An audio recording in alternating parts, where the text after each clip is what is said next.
In this lecture, let's go ahead and style up this form which we have. So in order to style up this form, we will be making use of certain Tailwind CSS classes which we have. So let's first start off with the form tag itself, and let's remove the action from here. And instead we want to say that the form method of this thing is going to be post. And now inside this form, right after the CSRF token, let's add a div, and this div is going to act as a container for our form. So I'll name this thing as, let's say, form container, and once we have added this, we are going to place the entire form elements in there. So for creating the form elements, what we will do is that we'll actually go ahead and create multiple divs for each element which we have. So for example, right now I now have to go ahead and add a label here. So for the label, I will create a div. This is going to hold up our label, so I'll add a label here, and let's say we remove this for, and let's say this label says expense name, because that's the first thing which we want to add here. And right after the label, I will add another div, and this div is actually going to contain the input field for the expense name. So therefore inside this div here, instead of saying expense form.asp, I would say expense form.name. So I could simply cut this thing from here, paste this inside this div, and over here I would say name, because the name of this field is name. So if you inspect this, you will be able to see that the name of this particular field is name. So you can actually reference that particular thing by saying something like this. So as soon as I do that, hit refresh, as you can see, now we have expense name and we have the input field up over here. So once we have this, let's go ahead and let's start styling up this particular input field. So in order to style up this input field, I'll go inside this div, and here I would add a class, and in order to add some Tailwind styling, I would use a class called as border.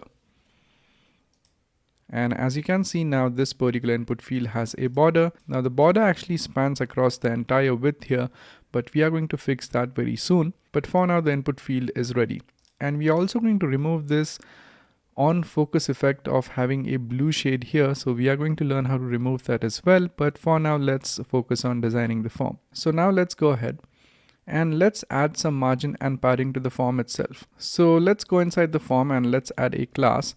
And let's say the form needs to have some shadow. So I would say shadow-lg, which is a class which adds a larger shadow to the form. So if I hit refresh, as you can see, the form now has a certain amount of shadow to it. Now let's say I want a margin of 10 from all the sides for this form. I would say M10. If I do that, now as you can see, now we have a margin of 10 from all the sides. Now let's actually make the edges of this thing to be rounded. And in order to do that, I would say rounded-lg. If I do that, go back. Now the edges of this form are going to be slightly rounded. Now once this form is styled, let's go ahead and style the inner div, which is nothing but this form container. Now the form container is going to be inside the form, and as you can see, the elements are stuck right to the left here. So let's add some padding from the x and y axis. So in here, I would say the padding on the x-axis should be 10.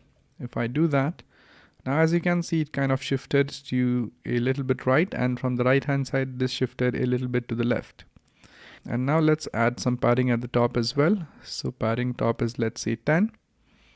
And if you see that, now we have padding from all the sides. Now also there's no space between the label and the input field. So let's also add some margin at the bottom here. So in order to add some margin to the label, I would go ahead, style up this div. I would say that I want the margin on the bottom to be 5. So if I do that, hit refresh. Now as you can see, there's some space here. Now along with the expense name, we also need to accept the amount and category, and let's say I want to place those particular input fields here. So in this case, I would take this label and expense and I would add them inside another div. So I'll create one div for each one. So I'll cut this from here, paste it in there, format it in a little bit better way so as to avoid confusion. And once we are done with this, I would simply copy this, create another such div for the amount and another one for category. So here, instead of saying expense name, I would say amount, and here I would say category, and I would also change the input fields as well. So let's change this thing to amount, because that's the field name inside the model, and here this should be category. Once we do that, hit refresh. As you can see, now we have amount and category fields added up over here. But now you'll be able to see that right now, these particular fields which we have, they are actually placed on top of each other, and we actually want to place them next to each other. So in order to do that, I should now go here and turn this outermost form container into a flex. So whenever you turn a div into a flex, the child elements which we have up over here, they will be aligned next to each other and not on top of each other. So if I hit refresh, now as you can see, these elements are now aligned next to each other, but there's no space in between them. So let's add that. So these divs actually contain this entire unit. So I'll add a class which says I want a margin on the x-axis to be 10. So let's add the same thing to all the other divs which we have, and that should actually give us margin between them. So as you can see, it's working absolutely fine. Now the final thing which is remaining is we now need to have a add button here which actually allows us to add all of these to the database. So let's add the add button or the submit button at the end. So for that, I would go right where this div ends. I'll create another div. As usual, this is also going to have a margin x as 10. We are going to add some classes later if we need to. Let's add a button for now, and let's say this thing says add. So if I hit refresh, as you can see, that button is present up over here. Now we need to style it a little bit. So let's say the background of this thing needs to be green. So I would say class.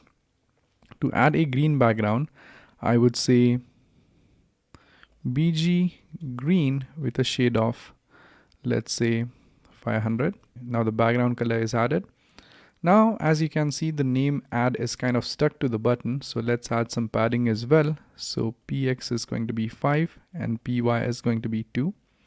I want to make the button rounded. So rounded LG. I want the text for the button to be white. So I would say text white, and I want the font to be bold. So as soon as I do that, as you can see, the button is now added up over here. But still there's actually no margin from the top, so let's add that as well. So here for this outermost div, I would say margin on the top needs to be 10. If I hit refresh, now the button is kind of aligned a little bit to the bottom. And it's even better if we make the margin to be 8, and this seems perfect. So as you can see, the form is almost ready, and we could now go ahead and add some data in here, and we could click on submit. But right now, this form won't work because we have not handled the logic so as to what happens when the form is submitted.